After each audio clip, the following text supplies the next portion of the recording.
Muy buen día, mi nombre es Fer, me agrada poderte saludar de nuevo. Y sí, hay creencias erróneas acerca de que entre más potencia y más velocidad tiene el procesador, el mismo es mejor. Y sí, esto es verdad, sin embargo, no es lo que ocurre cuando tú realizas un overclock sin tener experiencia, sin tener un enfriamiento adecuado, tanto para el disipador de calor del procesador como para el flujo de aire dentro de tu gabinete. Incluso hasta en los procesadores más poderosos y de gama alta, como las series 900 de Intel y 900 y Threadripper de AMD, si no los enfrías adecuadamente, los mismos disminuyen mucho su rendimiento, como también si les haces overclock de una manera incorrecta, lo cual, aunque sea de manera correcta, no es una práctica que yo recomiende, y te voy a decir por qué. Generalmente cuando haces un overclock estás forzando a tu CPU a que trabaje en un estado arriba del límite establecido por el propio fabricante. Dicho límite generalmente viene capado ya sea por un multiplicador o por los estados internos que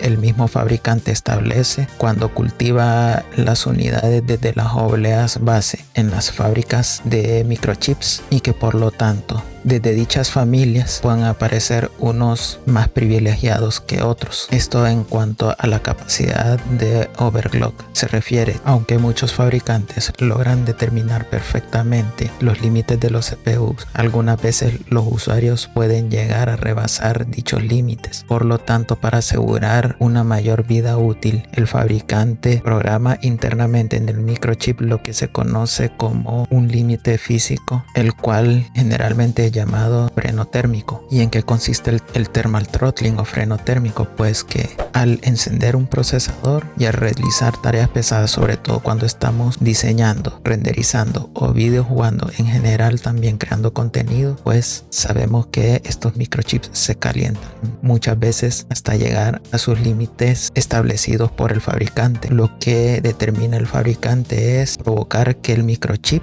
en sí o procesador disminuya su desempeño a la hora de recibir ciertas instrucciones, procesarlas y entregar un resultado. Por lo tanto, dicho freno térmico lo que provoca es que el procesador, al bajar su rendimiento, baje también su temperatura. Sin embargo, no solo obtendremos una disminución en la temperatura máxima, sino que también notaremos generalmente, y ya hablando específicamente de los videojuegos, disminuciones en la cantidad media de frames por segundo e incluso hasta tirones provocadas debido al freno térmico. En resumen, entre más exigente es la tarea para tu procesador, más se va a calentar. Entre más calor percibe el procesador desde sí mismo y es detectado por la tarjeta madre, pues el mismo llegará a rendir menos incluso que en condiciones normales. Por lo tanto, para disminuir las posibilidades de entrar en freno térmico, ¿qué es lo que hace la mayoría de gente? Bueno, lo que hacen normalmente y lo que yo recomendaría es comprar un mejor disipador de calor que el CPU ya trae de fábrica. Estos tipos de disipadores, como ya he dicho en otros videos, el cual te dejaré acá una tarjeta para que vayas a checarlo, pueden ser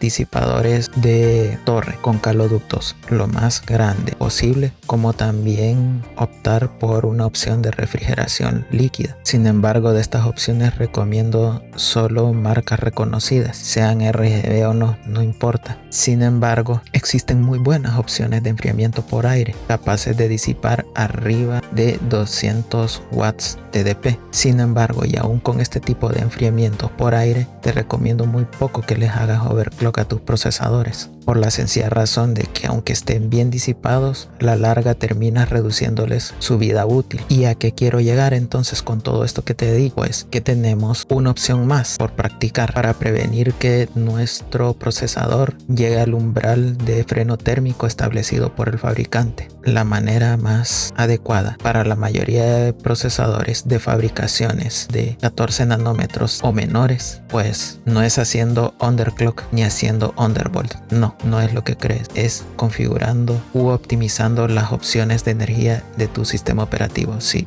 así como lo oyes. Y es algo que yo te voy a enseñar a continuación.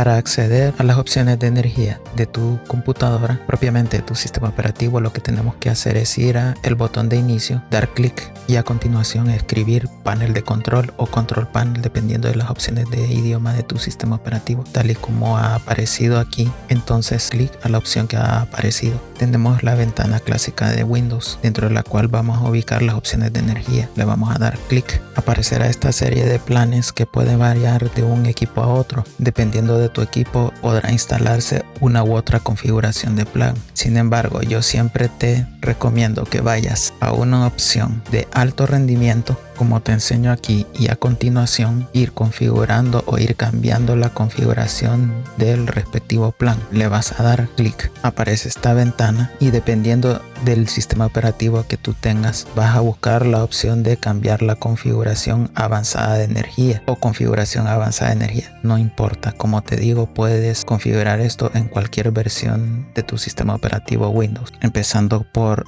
apagar discos duros tras 0 minutos, frecuencia del temporizador de JavaScript, ahorro de energía máximo, configuración del fondo de escritorio, presentación en pausa, configuración del adaptador inalámbrico, modo de ahorro de energía medio. Esto en caso de que estés utilizando una laptop o un adaptador Wi-Fi en tu PC de escritorio para acceder a todas las internet. En caso de que uses cable Ethernet directo a tu modem o a un switch, pues puedes omitir este paso. Suspender tras configuración nunca. Permitir temporizadores de reactivación, su configuración déjala en deshabilitar. Esta sí recomiendo sí o sí en PC de escritorio que la configuración de suspensión selectiva de USB la dejes deshabilitado. Esto para que los puertos USB de tu computadora estén siempre atentos a la escucha y que evites, sobre todo en dispositivos como cámaras web, que las mismas congelen su imagen o que de plano el puerto USB las apague. Mucho ojo con esto. Esta configuración también es muy importante y se relaciona con el bus PCI Express. Se trata de la administración de energía del estado de vínculos del puerto o de las pistas o bus PCI Express. Como configuración yo recomiendo elegir desactivar esto para que se utilice el ancho de banda máximo en comunicaciones entre los diferentes elementos de la tarjeta madre,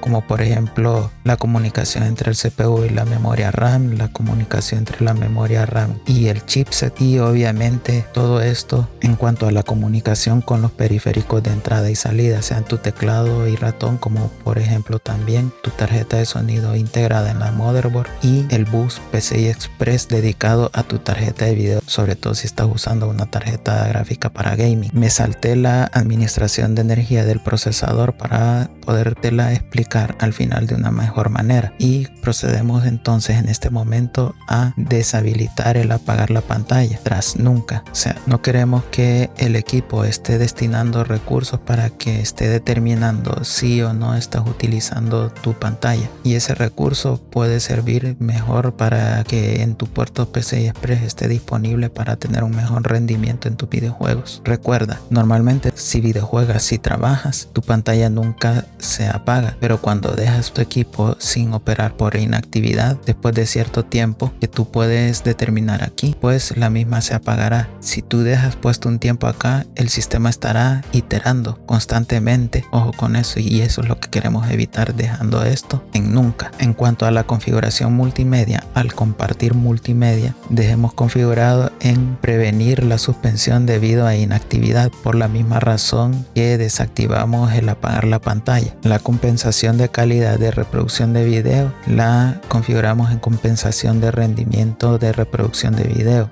Esto en favor de aumentar el rendimiento de tu equipo por sobre la calidad sin estresarlo de sobremanera. Y por último, en estos ítems, al reproducir video, vamos a dejar la configuración en equilibrado, ni optimizado para calidad ni optimizado para ahorrar energía, y esto relacionado a todos estos ítems y al apagar la pantalla. Ahora sí, nos vamos a lo referido a la administración de energía del procesador. ¿Qué es lo que tenemos acá? Tenemos 3 ítems a configurar: el estado mínimo del procesador, la directiva de refrigeración del sistema y el estado máximo del procesador. Te diré que por defecto la directiva de refrigeración del sistema la dejes en activo para que tu ventilador en este plan de energía que estás configurando esté funcionando todo el tiempo. En cuanto al estado mínimo del procesador, esto es muy importante. Recuerda lo que te dije al principio acerca de llegar al umbral de freno térmico establecido por el fabricante para tu procesador. Generalmente para la mayoría de configuraciones de planes aquí en el sistema operativo Windows, tú podrías encontrar este número en 80 con un valor que puede ir desde aquí en adelante hasta llegar a 100.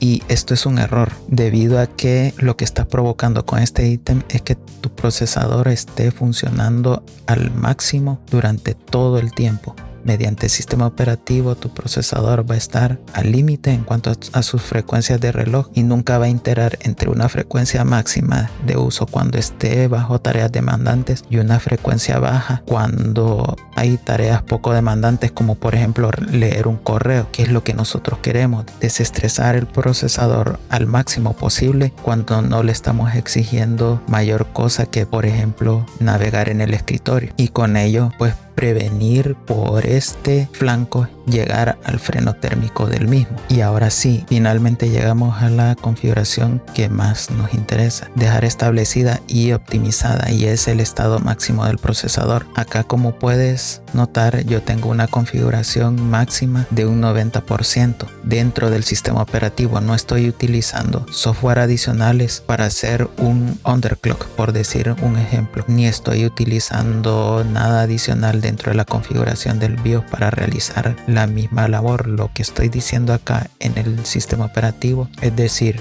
que impida que el reloj de procesamiento, por muy demandante que sea la tarea, rebase un 90% de la capacidad máxima que el fabricante dice que puede brindar el procesador en cuanto a relojes de frecuencia se refiere. Por ponerte un ejemplo, tú tienes un Ryzen de 3 GHz al 100%, que es el máximo del procesador. El fabricante determina que va a trabajar a 3 GHz en todos sus núcleos, o por lo menos en los núcleos destinados para tareas demandantes. A un 90%, que es como en este caso, el procesador máximo en todos sus núcleos o en los núcleos destinados a tareas demandantes estarán llegando a un máximo de 2.7 GHz. Si este estado máximo del procesador nosotros lo configuramos a 80%, quiere decir incluso que tendremos en teoría menos rendimiento de procesador. Por ejemplo, un 90% de 3 GHz serían ya 2.4 GHz máximo. Y sé que podrás pensar, pero lo que estoy buscando es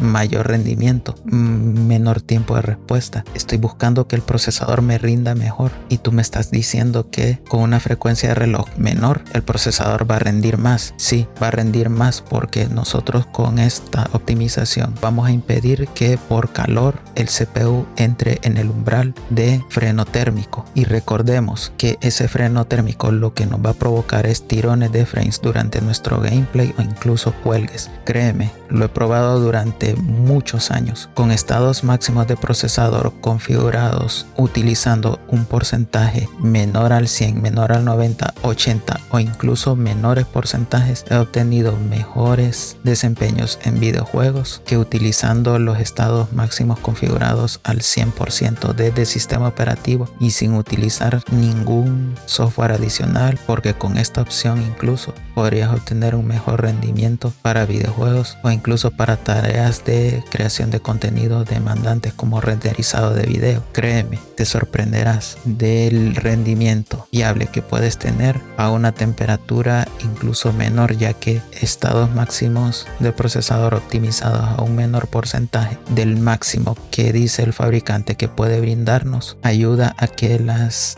temperaturas se mantengan estables y que por lo tanto incluso en ventiladores de computadoras bien optimizados podamos obtener un menor ruido en cuanto a lo que percibimos con nuestros propios oídos. Y para muestra te voy a brindar unas pruebas con videojuegos para que notes la diferencia entre un estado máximo de procesador optimizado y uno que no está optimizado. He aquí mis ajustes gráficos para el videojuego. Como podrás observar, todo está en 1080p nativo, sin HDR y con la sincronización vertical desactivada. Tengo el DLSS en modo equilibrio y la nitidez al 55%. En cuanto a la calidad avanzada de video, tengo todo en alto, salvo la calidad del desenfoque de movimiento. El grano de película está bajo, el enfoque está bajo La resolución adaptativa está totalmente desactivada, lo cual recomiendo mucho. Como podemos ver, también la profundidad de campo está activada y el anti-aliasing de la profundidad de campo está activado. Prueba de frames por segundo promedio.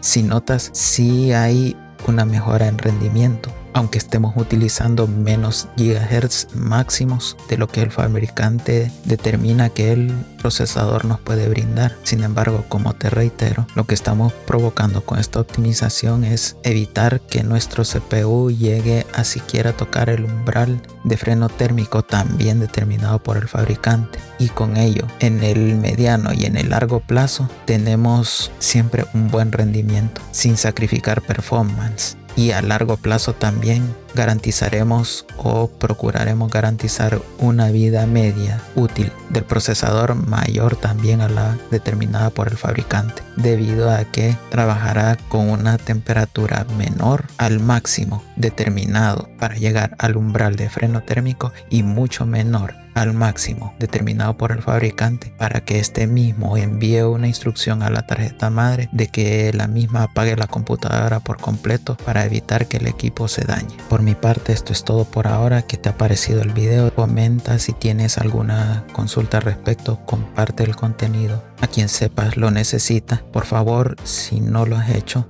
dale un like al video, apóyame también con una suscripción y créeme, la misma yo te la agradezco. Ve a checar este otro video y recibirás otros tips que muy seguramente van a hacerte de mucha ayuda. Nos vemos la siguiente. Bye.